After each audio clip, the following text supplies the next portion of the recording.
Greetings and welcome back. I'm hard at work at various requests and stuff like that, but they take time to make, so please be patient. And disappointed since we're looking at Tower Power today. A short notice, the episode is called Tower Power instead of Tower of Power, which sounds more, well, nice. But never mind that now. Let's dig right into Tower Power. The episode starts out with... Nice party trick, man. Although, being a crime fighter, is it really necessary? I mean, wouldn't it be easier to, have it in the kitchen? And talk about the cleanup, man. Well, it seems that Cyborg is so excited about a zombie vampire movie marathon. But alas, the rest of the Titans are asleep. Wake up! Wake up! They have a little talk about him being able to stay awake more because he has robotic parts. Why is it so easy for me to stay awake? You are half robot. There is less of you to get tired. Apart from most of his brain, face and guts as seen in previous episodes, so really, he's more a man in the machine in this. But no, he is Superman this time. Last time it was Robin, but this time, it's Cyborg's turn to be glorified. Super strength, fireproof armor, high jump boots, and power! Oh yeah, he's affected by water now. Although they live on a fucking island. As well as he's been touched by water in various episodes. Hell, he even takes a bath in one. It's bubble time, baby! Well, we move on and figures out the solution is to dismantle Cyborg. Dismantle me? You guys can't even program a VCR! VCR. How I remember thee. You were always there to record my good old cartoon shows while I played in the garden. VCR, 1980s device that allowed you to tape television shows even if you weren't at home. I can't really blame them. I mean, how many children even knows what a DVD is nowadays? They then dismantle Cyborg and, as Starfire says, doing a terrible job. Yes, I am saying we did an awful job. By the way, Starfire cleans Cyborg's ass. Good night, everybody. Okay, this is not how I go back together. That's funny because that is where the show really belongs.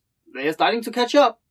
After some more American sitcom referring, we are finally getting to the part where Cyborg uploads to the computer.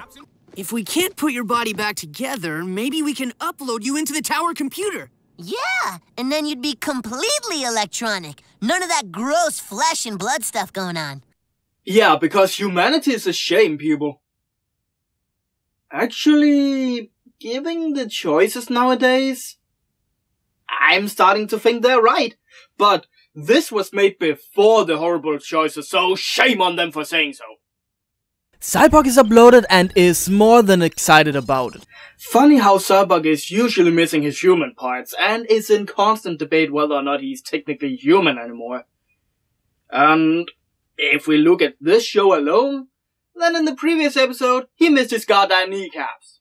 And it's been so long since I felt the sweet sensation of knee skin.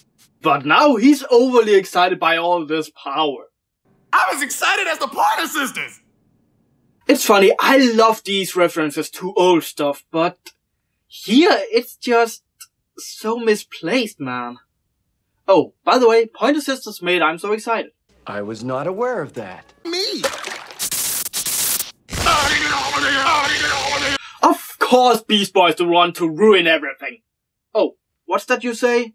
What did you ruin this time? Well, spill something on an AI and it instantly turns evil in bad movie logic. Usually, not right away, but, at a later point in the movie. We cut to the next day where Beast Boy sleeps as a cat.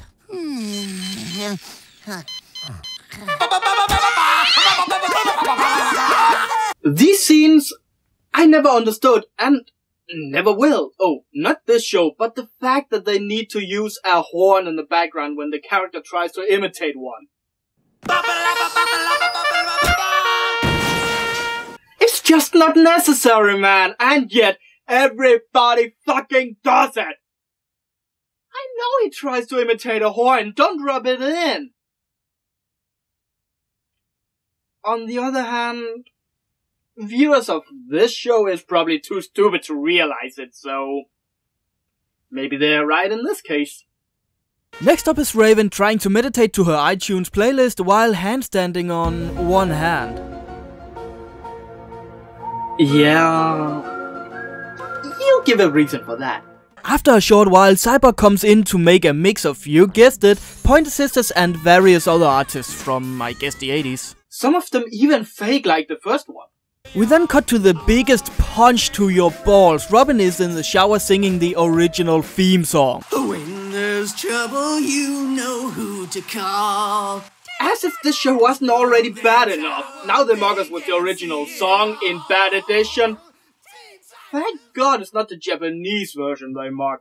That would have been truly obnoxious. Mr. Spock, Get out! It's funny how easily water affects this guy, and yet he's in the middle of the fucking shower. Brilliant writing, people. Not. This suit is not black. No, not has to be the end. Moving on, the Titans hides from Cyborg inside, I don't know, it looks like a radioactive sign. So I'm going to say their own doom. Inside this closet, they discuss they have to shut Cyborg down. He's everywhere. We have to get him out of the computer. But of course, Cyborg spots them and turns into... And now you want to take that away from me? Yeah, a highly intelligent computer about to be shut down by their team or crewmate. You figure that one out. I know that you and Frank were planning to disconnect me. And I'm afraid that's something I cannot allow to happen. The Titans then rushes out to dismantle him, but Cyborg summons various non-computerized objects to fight them off. I'm fighting a vacuum cleaner and losing.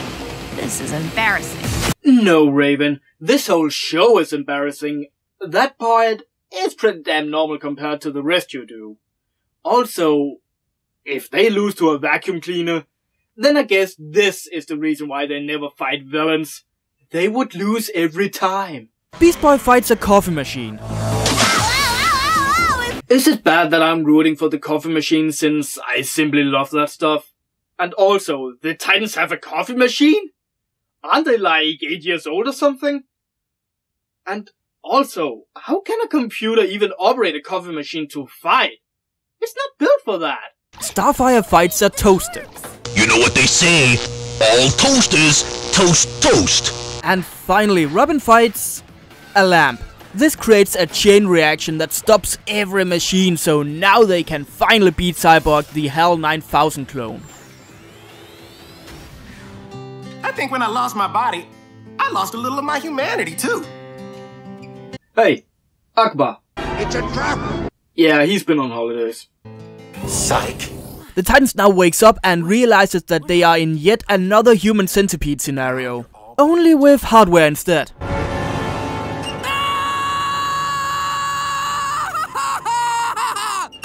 The Titans quickly gets used to their new life, except Beast Boy, whose life is now a living hell. Yeah, that suits him right, I might say.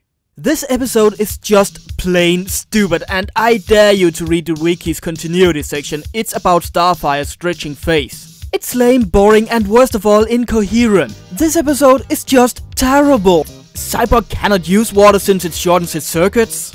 And yet, in other episodes, he's swimming, bathing, and even drinking water. The whole idea of him hating human parts is just an insult to the Cyborg character. Now, I haven't read too many things including Cyborg, but I'm assuming by other sources that he would give anything to become human again. The hardware he uses is just lame, unoriginal, and simply just stupid. Seriously, a computer cannot bend a lamp, it's just two pieces of unwired metal. Sure, if it was nanomachines, that would be a different talk, but they never mentioned that, therefore we can establish it probably isn't. The whole song scene is like drinking pure acid, it's just mocking of haters and fans of the original show in general. The only highlight is the mention of Betamax and VHS, as well as Pointer Sisters. I'm a sucker for 80s and 90s stuff, so that's amazing. But it falls flat. It's nice they mention it, but why do they mention it? To show that they know old stuff? I don't know, and I think the writers of this show is extremely spontaneous in their episode layout. Nothing is thought through and probably never will. Except for 40-40-20. That episode rocks. I'm the Angrynator, terminating bad movies for your entertainment.